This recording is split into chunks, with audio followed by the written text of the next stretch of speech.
Boa noite. Boa noite. Dilma convoca reunião com ministros e partidos aliados para discutir o momento político. Vice-presidente Michel Temer nega a crise e garante que continua no comando da articulação. A indústria de calçados aposta na exportação como caminho para recuperar vendas. Produção de veículos registra queda de 18% no primeiro semestre. Oposição grega se une ao governo e à população no não aos credores internacionais. Começa nesta semana em São Paulo exposição com obras de Kandinsky, mestre da arte abstrata.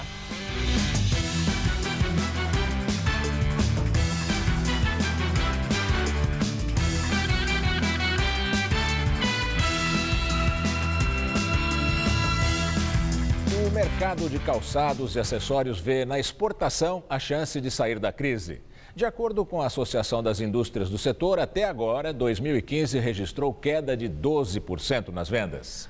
Os empresários trouxeram para a Francal, Feira Internacional da Moda em Calçados e Acessórios, 200 importadores de 30 países. A esperança é mandar o produto brasileiro para fora e reequilibrar os negócios até o fim do ano. Que livro para colorir que nada!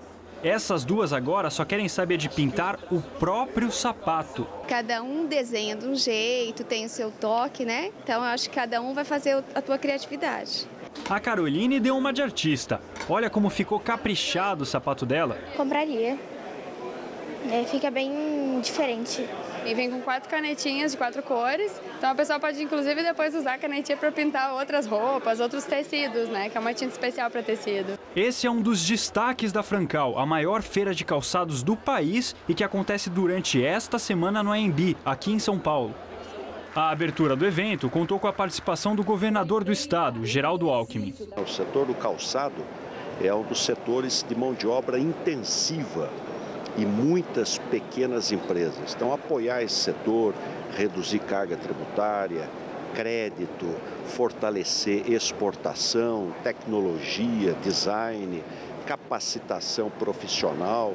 Então, esse é o nosso desafio. Tem tecnologia que chegou para ajudar os pais. Esse aplicativo aqui, por exemplo, ele está vermelhinho, significa que o meu filho se afastou de mim, no caso o Gustavo. Ele funciona assim, tem um chip que tem dentro do tênis do meu filho. E aí, o aplicativo capta onde é que está esse chip. E olha só, já está se aproximando. É só a gente ir seguindo o aplicativo, no caso o Gustavo, para encontrar. Está amarelinho, vai para o verde. E não é que a gente encontrou mesmo o Gustavo ali, ó. Tudo isso com a ajuda desse aplicativo aqui. Uma tecnologia funciona tanto para Android quanto para iOS. Não é uma tecnologia baseada na internet, né? Ele funciona independente de sinal de internet, porque é via Bluetooth. Então, ele direciona por proximidade. Essas inovações vêm em boa hora. É que o setor de calçados está mal em 2015. Com queda de 12,2% nos 5 primeiros meses do ano e retração de 7,5% nas vendas do primeiro semestre. Mas a expectativa é que a feira reaqueça as vendas e volte a pintar o cenário de verde. Estamos trazendo 207 importadores, subsidiando a permanência deles aqui em São Paulo, de 30 países. Nós sempre fomos exportadores de calçados. Já chegamos a exportar quase 2 bilhões de dólares, porque o produto produzido no Brasil tem qualidade, tem design e cai no gosto dos importadores. A Francal acontece no pavilhão de exposições do AMB até quinta-feira. A entrada é gratuita, mas a feira é restrita aos profissionais do setor e convidados. Dados divulgados pela Anfávia, a Associação Nacional dos Fabricantes de Veículos Automotores, mostram que a produção no primeiro semestre deste ano foi a mais baixa para o período desde 2006. A produção de veículos no Brasil recuou 18,5% em comparação com o primeiro semestre do ano passado. Esse resultado acompanha a queda nas vendas de automóveis no mercado brasileiro. Segundo a FenaBrave, a Federação dos Concessionários, as vendas caíram 20,7% nos primeiros 6 meses deste ano. Os empregos no setor também estão sendo afetados pela crise. Atualmente, 136.900 pessoas trabalham na indústria automotiva. 14.500 funcionários a menos do que no primeiro semestre de 2014. Nós temos 36.900 empregados não trabalhando. seja em função de férias individuais, em função de férias coletivas, layoff, licença remunerada. Esse número significa 27% da força de trabalho das montadoras. Esse número claramente demonstra o esforço que o setor automotivo está desenvolvendo na manutenção e na proteção do nível de emprego. Entrou em vigor hoje a lei que permite aos bombeiros fazer vistoria sem aviso prévio em condomínios. O objetivo é conferir se os prédios têm ou não o auto de vistoria do Corpo de Bombeiros ou se o documento está vencido. Os imóveis irregulares estão sujeitos a advertências e multa de até R$ 212.500. Além disso, caso os bombeiros considerem que a construção apresenta risco iminente ou potencial à população envolvida, o imóvel poderá ser interditado.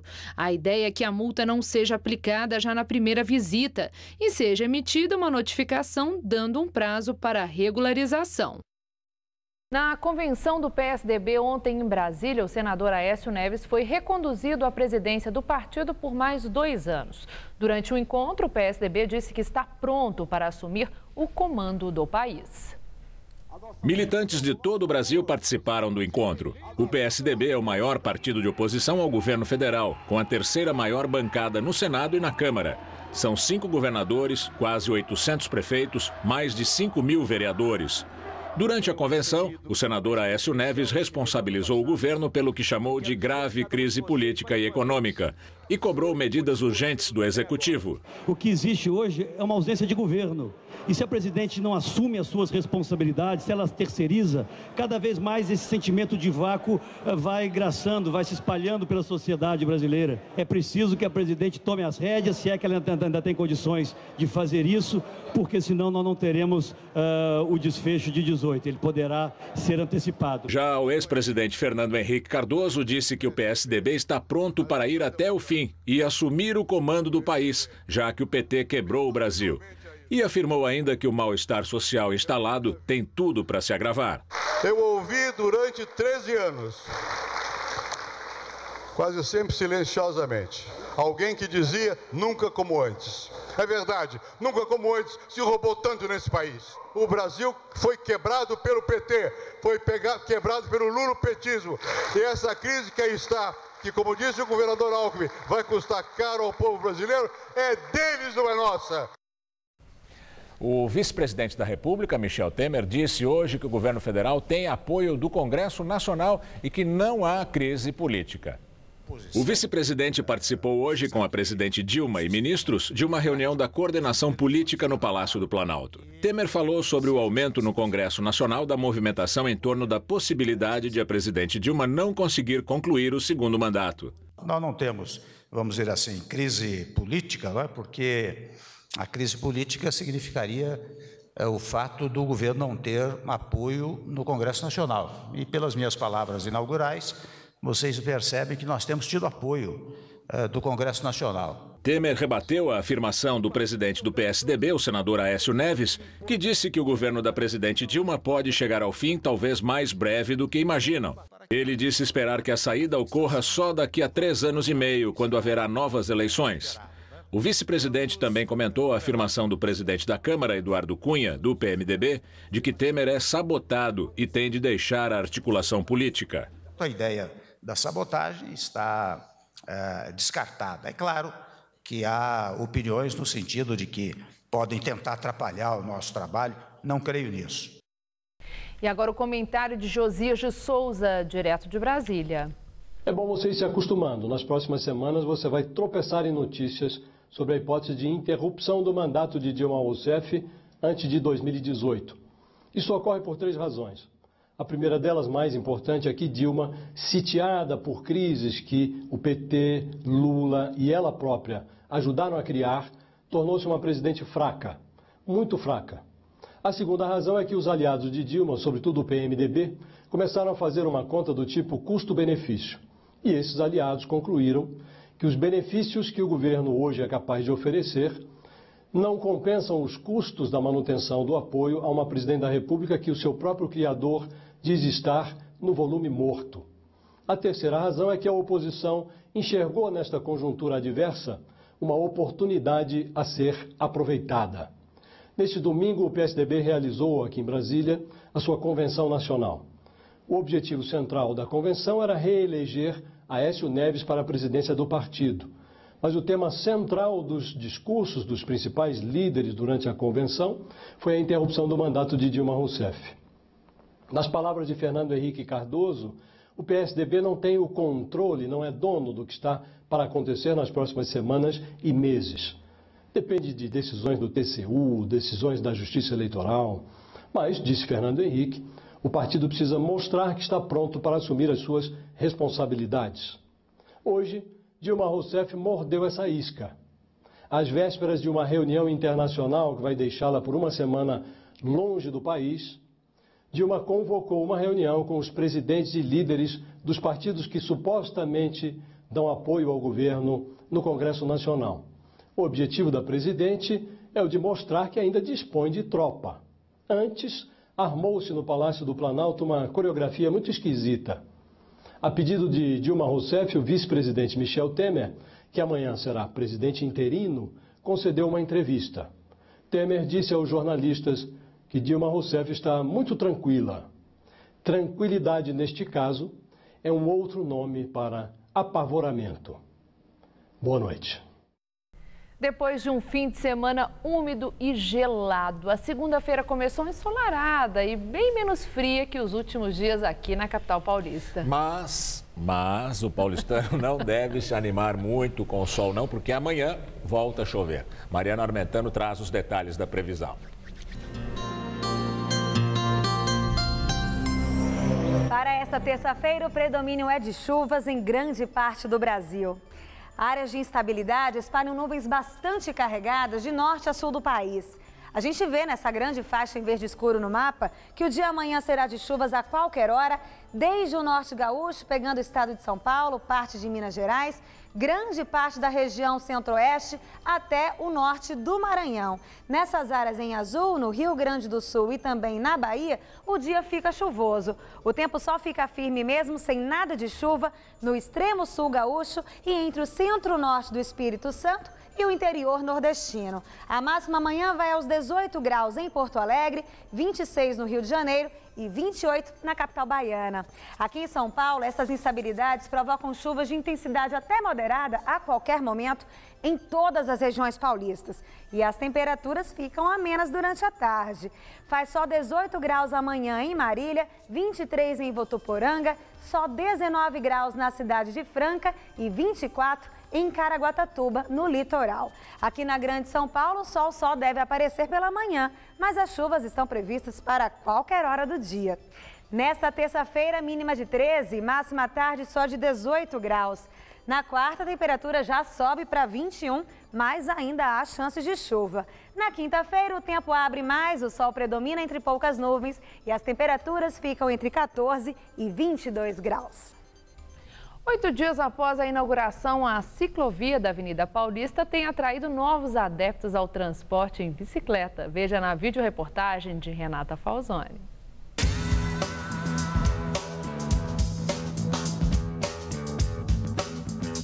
Contagens realizadas pela Secretaria Municipal de Transportes acusam um aumento de 3 vezes de ciclistas aqui na Avenida Paulista. Isso depois da inauguração desta ciclovia. Eu já tinha bicicleta, mas não tinha dificuldade para andar em São Paulo, né? Como todo mundo que anda de bicicleta em São Paulo sabe como é difícil. Então você começou a andar de bicicleta como meio de transporte?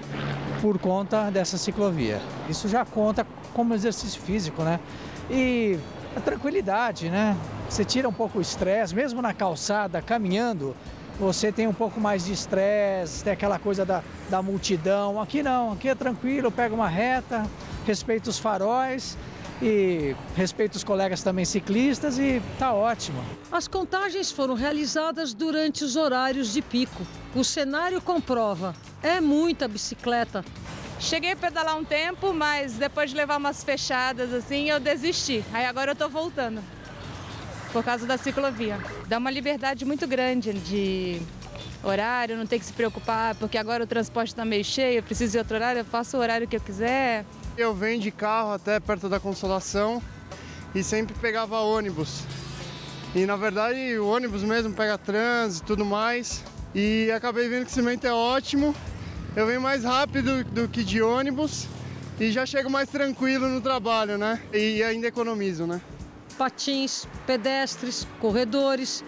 A regra é compartilhamento com respeito, mesmo se algumas regras não são cumpridas à risca. A gente tem que aprender a conviver, né? E a melhor maneira é que todas as vias funcionem, porque aí todo mundo tem espaço e é bom para todo mundo. De vez em quando a gente vê alguns pedestres na faixa do ciclista e logo em seguida eles já voltam, eles estão começando a aprender a ficar no lugar certo. E para os motoristas? Para mim não tem atrapalhado em nada, eu estou bastante feliz aí, estou tentando até pegar a minha bicicleta e de vez em quando vir para o trabalho assim. O problema é que ela não chega até a minha casa, né? Então eu teria que em determinados pedaços passar por um local que não tem a ciclovia. Nas calçadas foram instalados 102 paraciclos para facilitar ainda mais o uso das magrelas como meio de transporte. Eu acho que ela vai ter muito mais utilidade, inclusive, quando inaugurar o trecho que liga com a região ali da Vila Mariana e tudo mais, né? Com a Domingos de Moraes, que aí fica uma reta só mesmo, aí vai ser ótimo. A oposição grega se uniu ao partido do governo em apoio ao primeiro-ministro Alexis Tsipras. O ministro das Finanças renunciou para facilitar a negociação, depois de a população decidir não aceitar as exigências dos credores europeus para um novo pacote de ajuda. Os eleitores comemoraram a vitória do não. A rejeição às condições dos credores europeus teve mais de 61% dos votos. Depois do resultado das urnas, o ministro das Finanças, Yanis Varoufakis, renunciou, segundo ele, para facilitar a negociação. Ministros da zona do euro não gostavam da atitude informal de Varoufakis nas negociações, além de suas declarações agressivas, como chamar os credores de terroristas, por exemplo.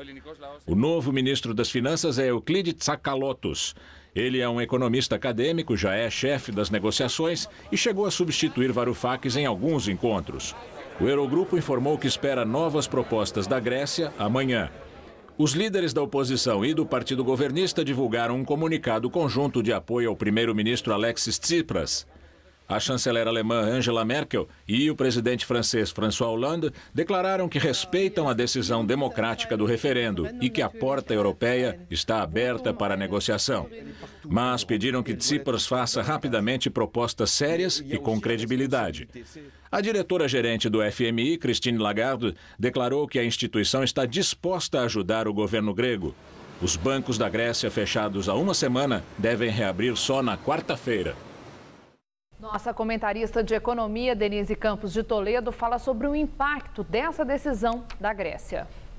Mais do que os aspectos econômicos, as negociações vão ter um forte componente político dos dois lados. O governo grego carrega a responsabilidade de representar a decisão da população, que se colocou contra qualquer proposta que exija mais sacrifícios. A vitória do não significa isso. Já o FMI e a Comissão Europeia não devem fazer concessões demais, porque a Grécia pode servir de exemplo para outros países que também vêm passando por ajustes pesados, como Portugal, Espanha, Itália e Irlanda, que cobrem facilidades, sem esquecer que políticos que já têm se posicionado contra a austeridade podem ganhar força se o governo de esquerda grego for bem sucedido. A integridade do bloco pode ficar ameaçada. Para evitar movimentos mais bruscos e definitivos, as conversas podem se arrastar por mais algum tempo. O Banco Central Europeu já garantiu a linha de liquidez para evitar a quebradeira dos bancos gregos. Alguma concessão pode ser feita em relação à dívida, mas nada que traga alívio mesmo para a Grécia. Aliás, vai ser difícil a população escapar de mais dificuldades, pelo menos no curto prazo. Ou fica mais ou menos como está, até que a economia grega promova algum ajuste mais sério, ou o país sai do bloco, que é a probabilidade maior na visão das agências de classificação de risco. A Grécia voltaria a emitir a própria moeda, talvez com a volta do dracma, para bancar despesas, estimular o comércio externo, mas com efeitos negativos, como inflação, escassez de crédito externo e outras restrições por parte do bloco europeu, sendo que muito dinheiro já deixou a Grécia. França e Alemanha cuidariam da estabilidade da zona do euro, dando uma atenção especial às economias mais frágeis para evitar efeitos mais sérios e desestimular qualquer inspiração. É um jogo que pode definir os rumos não só da Grécia, mas do bloco europeu. Eu volto na quinta. Até lá. A caderneta de poupança tem o 6º resultado negativo em junho e fecha o semestre com a maior saída de dinheiro dos últimos 20 anos. Segundo o Banco Central, nos primeiros 6 meses de 2015, a poupança perdeu pouco mais de 38 bilhões e meio de reais. No mês passado, a poupança registrou saques de 6 bilhões 260 milhões de reais. Também o maior índice negativo para o mês desde o início da série histórica há 20 anos. A presidente Dilma Rousseff convocou para hoje à noite, daqui a pouco, uma reunião que não constava na agenda oficial com líderes dos partidos da base aliada e ministros. Esse encontro acontece no Palácio do Planalto. A reunião é uma reação a algumas críticas feitas pelo PSDB em convenção neste domingo. O último encontro deste Conselho Político do Governo ocorreu em abril, em meio à votação das medidas provisórias do ajuste fiscal no Congresso.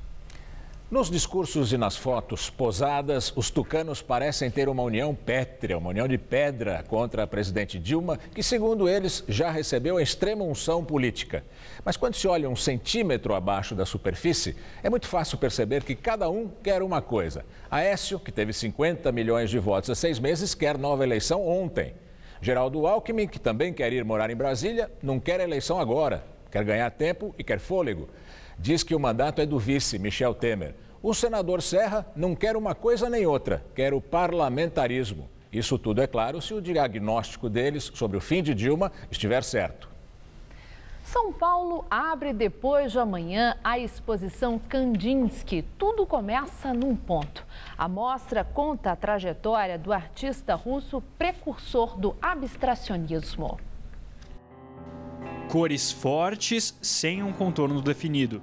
Uma pintura que se desenvolve a partir de um único ponto. Telas que permitem diferentes interpretações. Quem tem familiaridade com a obra de Vassily Kandinsky reconhece muito bem essas características. Mas o que nem todo mundo sabe é que quando o artista começou a pintar, por volta dos 30 anos de idade, suas telas eram figurativas, como esta. Esclarecer as influências e contextualizar a arte de Kandinsky são um mote para a mostra Tudo Começa num Ponto, que será aberta nesta quarta-feira no centro de São Paulo.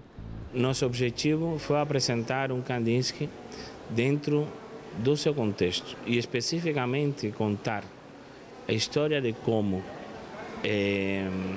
o artista foi se desenvolvendo desde que era um artista amador até se consolidar como o que é um dos mais grandes artistas do século XX. É por isso que tem objetos da cultura da Sibéria, de onde vieram os antepassados de Kandinsky.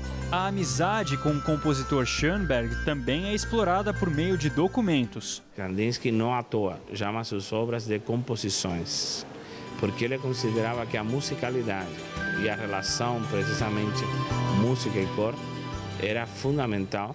Tudo começa num ponto. Esse quadro aqui do Kandinsky deixa bem clara essa ideia que o artista levava para frente em tudo que ele fazia. Essa obra aqui se chama Dois Ovais e, apesar de ser claramente abstrata, traz algumas imagens aí que são da nossa realidade. Como, por exemplo, aqui a gente consegue imaginar um peixe, aqui alguns pescadores e aqui uma rede. Mas não são todas as telas que têm essas referências à realidade, não. Tanto que o título de muitos trabalhos é simplesmente improvisação. É que assim o admirador não se deixa influenciar e consegue tirar suas próprias interpretações das cores vivas e das figuras sem contorno.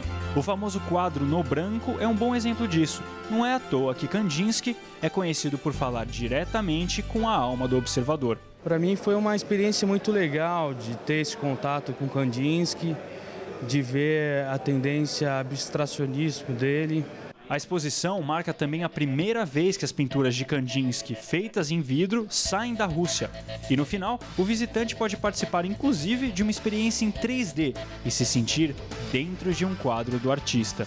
Impressiona muito, é uma coisa bem impactante. Já vou recomendar para todo mundo.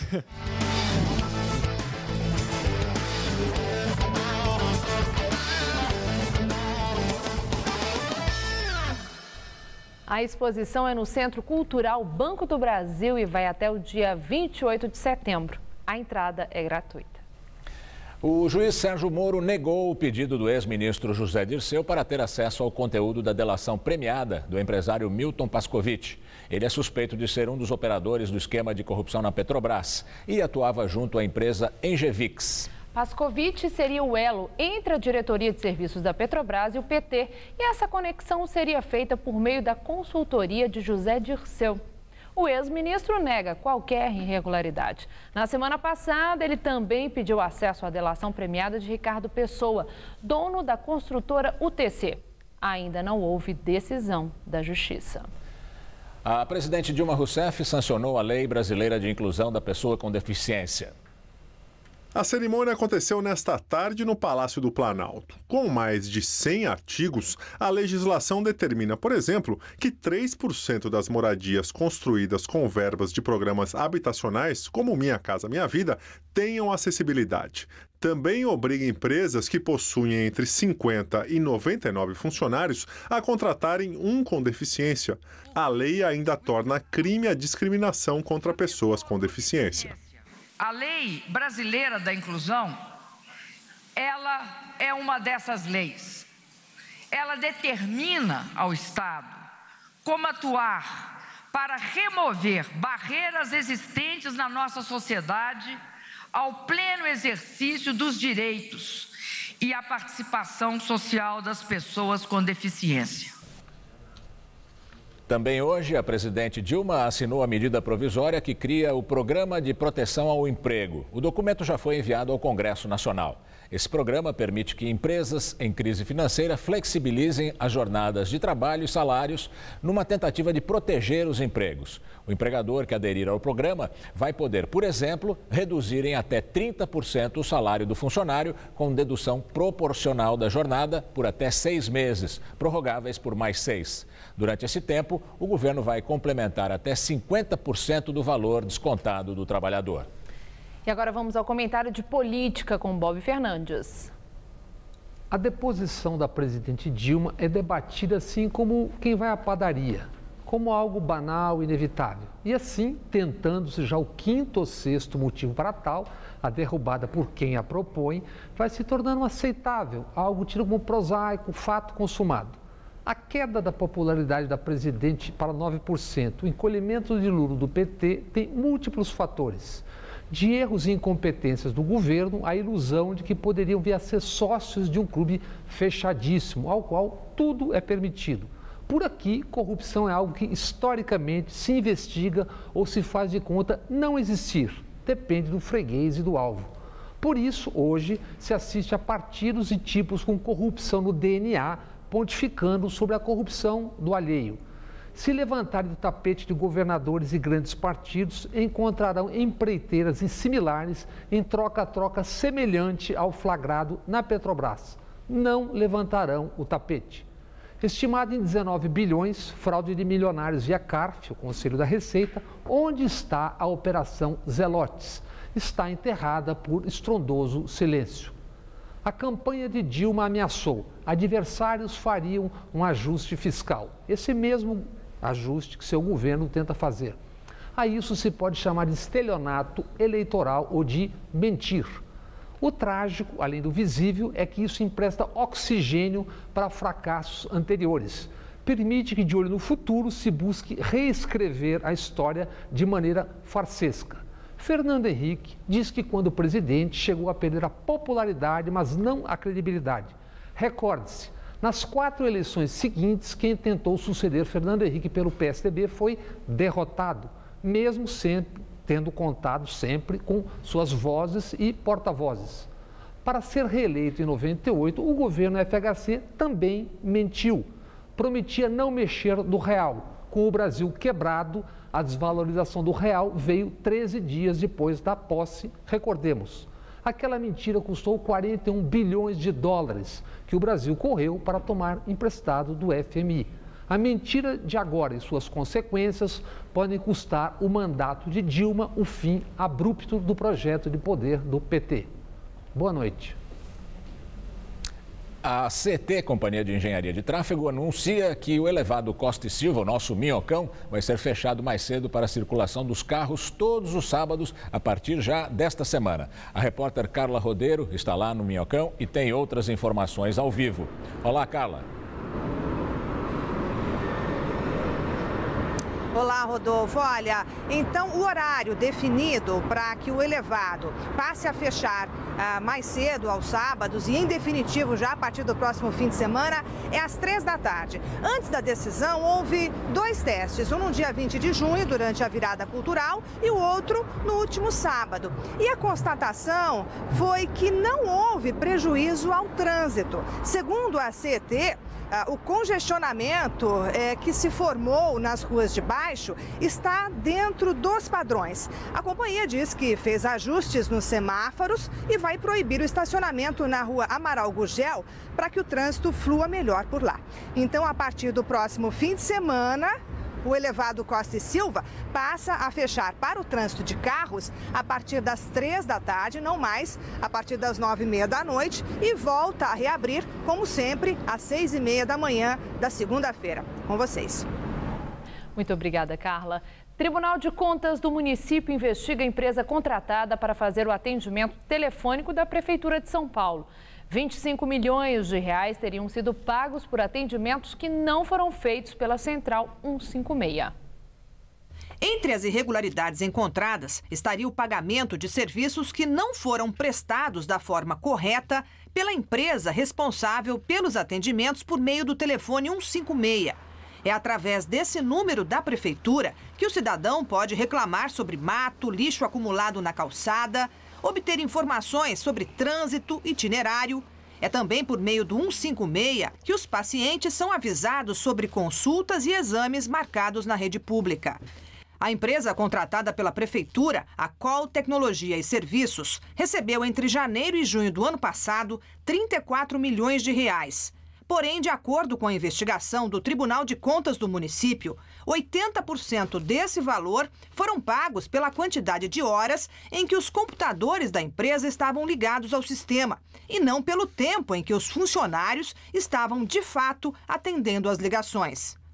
Outro problema encontrado foi na qualidade do serviço. De quase 1,5 milhão de ligações recebidas em um mês, menos da metade foram atendidas. E segundo a investigação, não houve explicação de o porquê essas falhas ocorreram. O Sindicato dos Profissionais que recebem as reclamações do 156 diz que falta eficiência porque o serviço não é interligado com os setores da Prefeitura responsáveis pela solução dos problemas. A grande maioria das reclamações chegam para a fiscalização e a fiscalização é que tem que verificar se aquilo compete aos agentes visitores, se não, ele distribui essa reclamação para o setor correspondente, obras, parques e jardins, esse tipo de coisa. Não vai direto porque a gente não tem uma fiscalização informatizada aqui em São Paulo. O contrato com a Col Tecnologia, que foi elaborado na gestão de Gilberto Kassab e renovado em 2013, vence neste mês. Em nota, o Tribunal de Contas do município informa que os processos relativos ao caso estão em fase de instrução nos órgãos técnicos do TCM. Já a empresa Col Tecnologia diz desconhecer as investigações e que prestou informações pedidas pelo tribunal. De acordo com a empresa, seus procedimentos internos seguem padrões de qualidade com certificações internacionais e nacionais. A Prefeitura esclareceu que o contrato com a empresa Col Tecnologia foi alvo de estudos por parte da Câmara Municipal, da Fundação Getúlio Vargas e da Controladoria Geral do município. E que em nenhum desses levantamentos foram encontradas irregularidades. Segundo a Prefeitura, os tópicos apontados eram problemas formais e já foram resolvidos. O polêmico debate sobre as atividades da empresa Uber em São Paulo, na entrevista do dia com Maria Lídia Flandoli. Nós, aqui no Jornal da Gazeta, já entrevistamos o vereador Adilson Amadeu, autor do projeto que veta na capital paulista o serviço da Uber, que oferece transporte privado. E hoje nós vamos ouvir o outro lado, o vereador José Polici Neto, único a votar a favor da legalização da Uber. José Polici Neto está no 3º mandato e já foi presidente da Câmara Municipal e é filiado ao PSD. Agradeço sua presença e a primeira pergunta é exatamente por que o senhor votou a favor da Uber? O único voto. Na realidade, a gente não votou a favor da Uber, a gente votou a favor da tecnologia como um dos instrumentos de vencer um difícil desafio que é a mobilidade na cidade de São Paulo.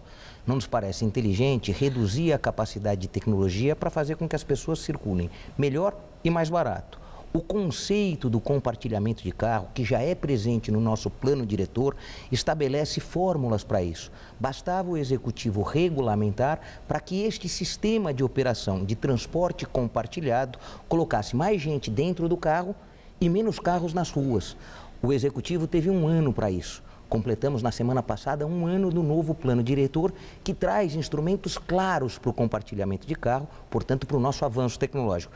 A ausência de uma regulamentação gerou esta pendência, uma disputa que existe hoje de um sistema individual e de um sistema compartilhado. Agora, vereador, não deixa de ser curioso que 48 dos seus pares tenham votado contra tudo isso que o senhor está defendendo aqui. O senhor foi o único a votar a favor. Todos eles estão errados? Na nossa opinião, sim. Tanto é que eles votaram todos a favor do compartilhamento de carro, artigo 254 do nosso plano diretor. Portanto, isso não é uma inovação que o vereador Policy aprovou. A cidade de São Paulo hoje tem um dispositivo legal para o compartilhamento de carro.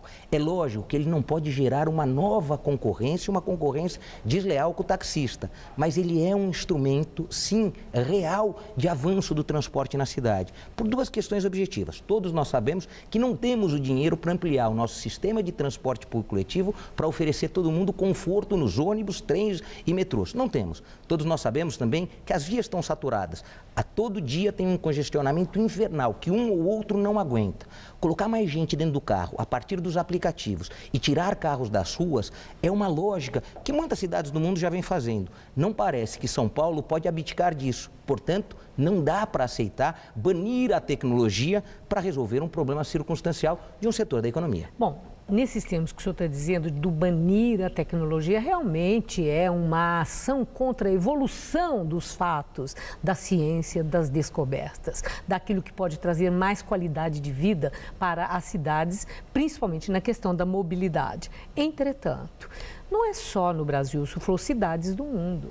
A Uber tem tido problemas de rejeição nas mais diferentes cidades do mundo, mas por razões muito semelhantes às daqui de São Paulo, a reação dos taxistas. Eles levam essa questão da Uber como uma concorrência que envolve justiça pessoal. Por quê? Os taxistas argumentam que eles são submetidos a duríssimas exigências, onerosas exigências, fiscalização estrita e que a Uber não passa por isso. Então é uma concorrência desleal. Que resposta o senhor tem para isso? Sem dúvida nenhuma. O Executivo teve 1 ano para estabelecer estas restrições. Então o problema é do Executivo? Mas não tenha dúvida, o prefeito e o secretário de transporte tiveram 1 ano para dizer que a Uber ou qualquer outro sistema, no mundo temos a Uber, temos o Go James, o Waze, junto com a Google, acabam de lançar um aplicativo em Tel Aviv. Mas por que tanta rejeição à Uber no mundo, como o senhor está falando, em tantos lugares? Porque onde você não teve a regulamentação própria, você tem essa reação. Quando você olha para Londres, quando você olha para Nova York... Paris você teve o problema, mas Londres e Nova York você não teve o problema, porque a regulamentação foi clara. Você informou quantas viagens o Uber pode realizar compartilhando com só passageiro, definindo qual o volume de viagem que pode realizar compartilhando com 2 ou mais passageiros. Portanto, está claro que o sistema pode ajudar o sistema de deslocamento de São Paulo. Sem regulamentação como estamos hoje, sem dúvida nenhuma, ele passa a ser algo que põe em risco o sistema atual. Com uma regulamentação responsável que o Executivo tem obrigação de fazer, sem dúvida nenhuma, não só a Uber, mas todos os sistemas que aproximam quem está no seu carro individual e que poderia levar mais 1, mais 2, mais 3 pessoas, sem dúvida nenhuma. Vamos levantar um dado aqui. A população de São Paulo que circula de carro individual, em 92% está sozinha, portanto, deixando 4 vagas dentro do próprio carro vazio. Se a gente colocar mais gente desses carros a partir dos aplicativos, sem dúvida nenhuma, é o menor investimento para a cidade circular melhor. Agora, por que, no seu entender, o prefeito Fernando Haddad não resolve essa questão de uma vez por todas do secretário dos transportes? Eles não lideram a regularização desse sistema que pode, pela concorrência, por recurso a mais, por todas as razões, trazer para São Paulo um recurso, né, para o transporte privado, facilitar a vida das pessoas em igualdade de condições, para não ser tão injusto com os taxistas, como da forma como está, continua sendo.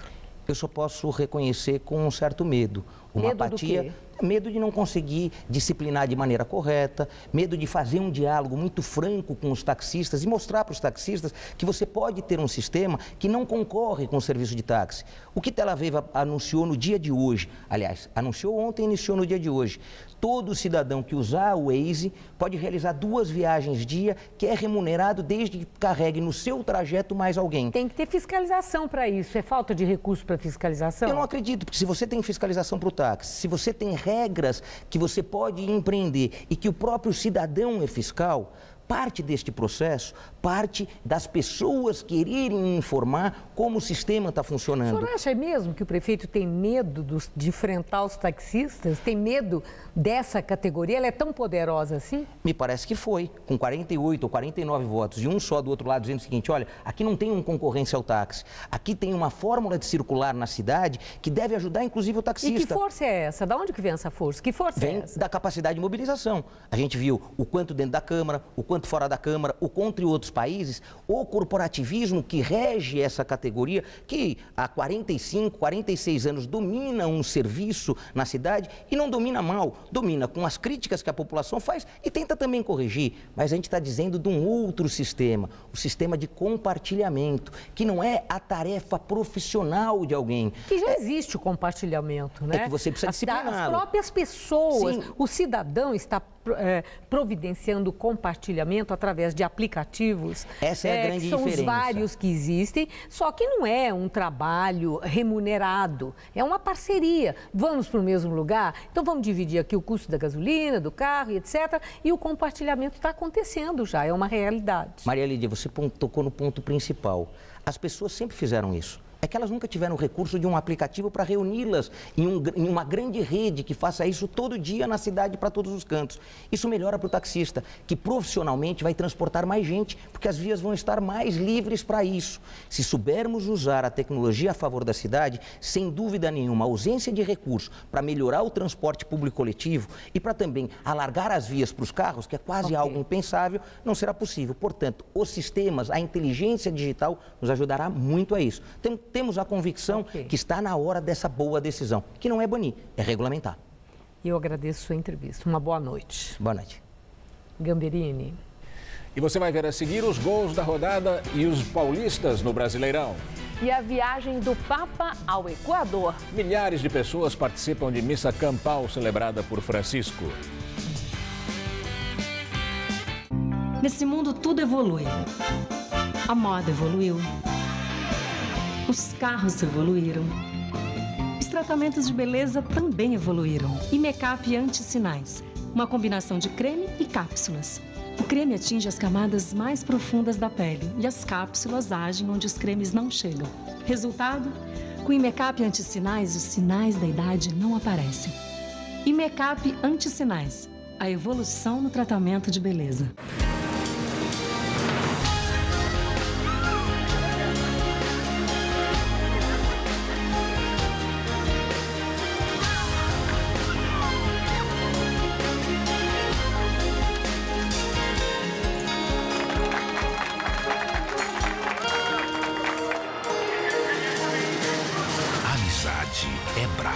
Leve o espírito olímpico para a sua vida. Bradesco, tudo de Bra para você. Se você quer estudar jornalismo, relações públicas, publicidade e propaganda ou rádio, TV e internet, a Faculdade Casper Liber é o seu lugar. Quer conhecer? Eu te levo. Aqui a gente aprende na sala de aula e também em laboratórios de rádio, fotografia, edição de imagens e estúdios de TV. Você também pode colaborar em revistas, sites, programas de TV e rádio laboratoriais. E tem oportunidade de estágio dentro da Fundação Casper Libero. São mais de 60 anos de tradição numa localização incrível. Faculdade Casper Libero, formando os melhores profissionais da comunicação. Quer saber mais? Acesse nosso site. Nesse mundo tudo evolui. A moda evoluiu. Os carros evoluíram. Os tratamentos de beleza também evoluíram. Imecap Anti-Sinais, uma combinação de creme e cápsulas. O creme atinge as camadas mais profundas da pele e as cápsulas agem onde os cremes não chegam. Resultado? Com Imecap Anti-Sinais, os sinais da idade não aparecem. Imecap Anti-Sinais, a evolução no tratamento de beleza.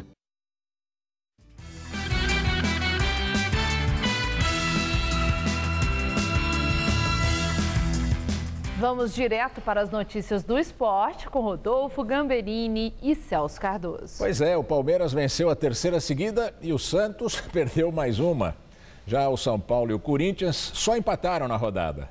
Como é que foi isso, Celso? Bom, Gamberini, 2 empates em 0-0. O São Paulo passou em branco contra o Fluminense num gelado Morumbi, eu estava lá para comprovar, enquanto o Corinthians ficou no 0-0 em Goiânia, diante do Goiás. O Santos é que corre risco. Derrotado em casa, foi parar na zona de rebaixamento. Por outro lado, o Palmeiras é só alegria. Venceu a terceira partida consecutivamente e está próximo do G4.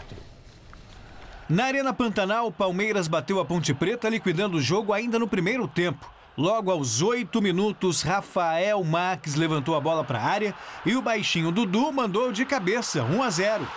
Aos 39, quase o mesmo roteiro, só que desta vez foi por baixo. Rafael Marques deu assistência e o Dudu completou. E ficou nisso. Palmeiras 2, Ponte Preta 0. Apenas 5 mil torcedores foram à Vila Belmiro assistir a Santos e Grêmio. E o tricolor gaúcho abriu o placar com 3 minutos de bola rolando. Juliano sozinho tocou para Luan, que cruzou para Pedro Rocha fazer 1-0. Aos 3 minutos, só que agora do segundo tempo, Juliano serviu para Galhardo, livre, soltar a bomba e fazer o segundo dos gaúchos. O Santos conseguiu descontar nesse belo chute de Ricardo Oliveira aos 19 minutos. Mas o gol, aos 35, de Yuri Mamute, acabou com qualquer chance de reação santista. Final, Grêmio 3, Santos 1.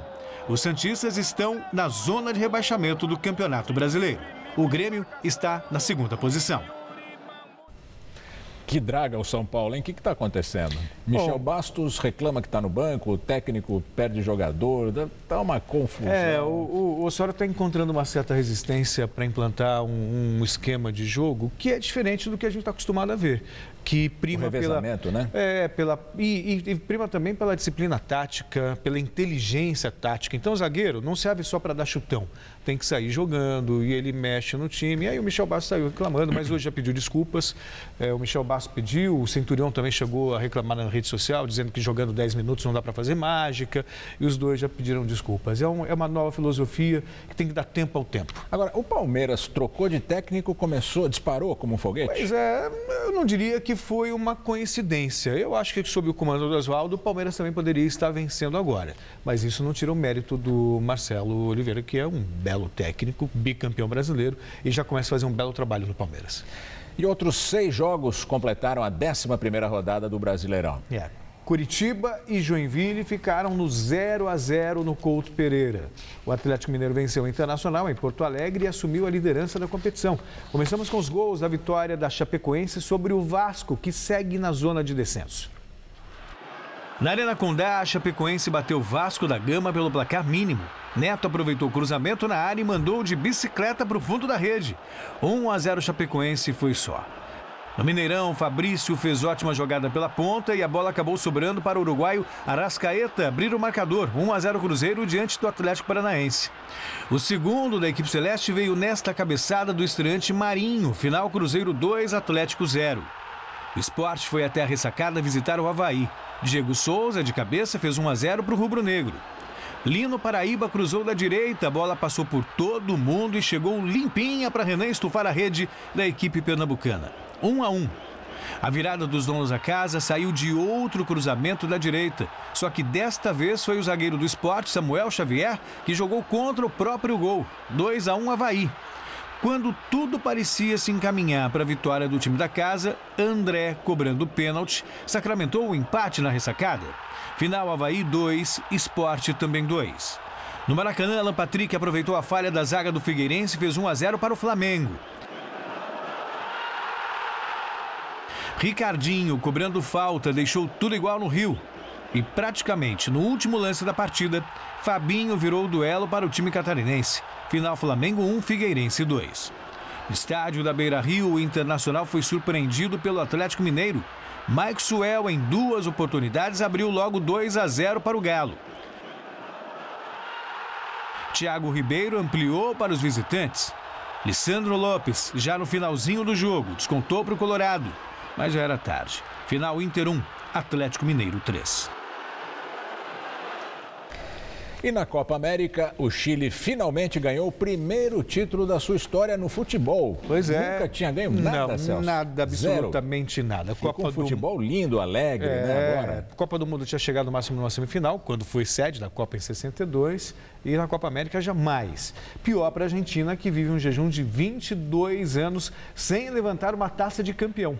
Depois de empates sem gols no tempo regulamentar e na prorrogação, a festa chilena veio depois do sucesso nas cobranças de pênaltis. Cerca de 40 mil pessoas lotaram o Estádio Nacional de Santiago para a decisão da Copa América entre Chile e Argentina. Depois de um empate em 0-0 no tempo normal e também na prorrogação, a partida foi para os pênaltis. Do lado argentino, apenas Messi converteu a cobrança. Higuaín e Banega desperdiçaram pela equipe de Tata Martino. Já entre os chilenos, todos os batedores marcaram e coube a Alexis Sánchez, nessa cavadinha, muito ousada, a honra de dar a vitória aos comandados de Jorge Sampaoli. Final Chile 4-1 nos pênaltis e título inédito para a seleção andina. Foi a primeira vez na história que a seleção levantou um troféu. De quebra, a conquista leva o Chile à disputa da Copa das Confederações em 2017 na Rússia. E uma multidão invadiu as ruas do Chile para comemorar a vitória da Roja sobre a Argentina na decisão da Copa América. O elenco campeão também embarcou na festa. Logo após a conquista, o grupo chileno fez questão de visitar o Palácio Presidencial La Moneda. A presidente do Chile, Michelle Bachelet, aguardava a chegada da equipe e posou para as fotos ao lado da taça e também ao lado dos jogadores. E o assunto agora é o Mundial Feminino do Canadá. Com direito a um golaço do meio de campo, os Estados Unidos golearam o Japão e conquistaram pela 3ª vez o título da competição. Talvez por esse sentimento de vingança, as americanas não deram chance para as japonesas respirarem. Com 15 minutos de jogo, já estava 4-0 para os Estados Unidos. Holiday e Lloyd, por 3 vezes, sendo um deles um golaço do meio de campo, praticamente já definiram a partida nos primeiros minutos. O Japão ainda descontou com Ojimi no primeiro tempo e com Johnson contra logo no início da segunda etapa. Mas Riv tratou de sacramentar a goleada e garantir o tricampeonato mundial para os Estados Unidos.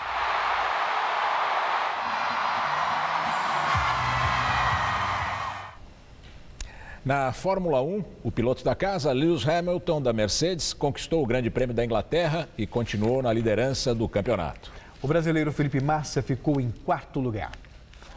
Foi a 5ª vitória do atual campeão mundial na temporada.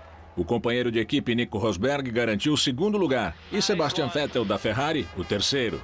Hamilton largou em primeiro, mas já no começo da prova foi ultrapassado por Felipe Massa, da Williams, que manteve a liderança por 20 voltas. Mas por erro de estratégia da equipe, Massa terminou em 4º. Hamilton conseguiu recuperar a liderança com uma só parada nos boxes e aproveitou a chuva para aumentar a vantagem sobre os rivais. O também brasileiro Felipe Nasser, da Sauber, teve problemas no carro antes da largada e nem participou da corrida. Que besteira da Williams, hein? E o Massa deve estar revoltado. Nossa, tá lembrando da Ferrari. É isso aí. Obrigado, noite, Celso. Boa noite. Estela.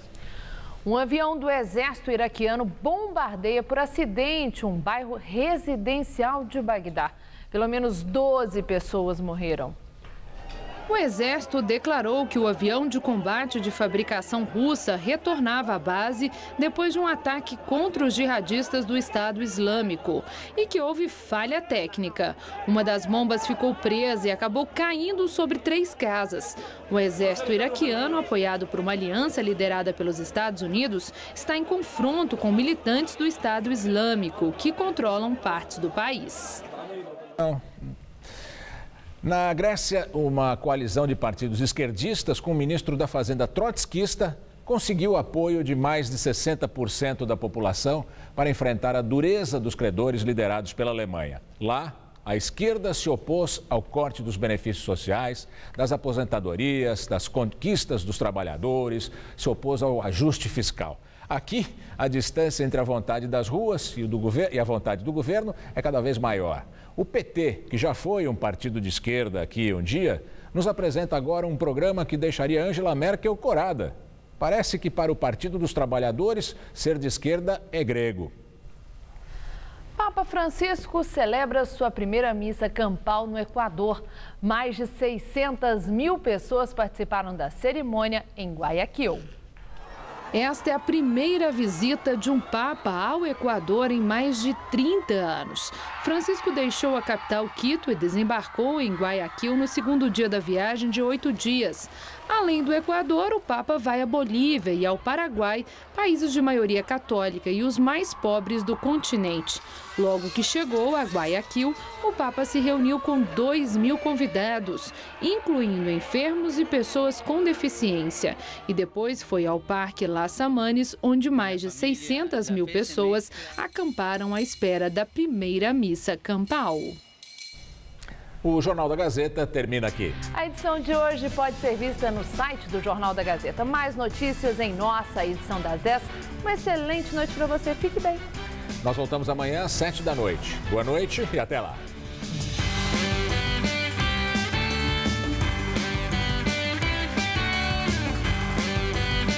Não perca uma apresentação de um musical inspirado na Broadway. Hoje, 10h30 da noite no Todo Seu.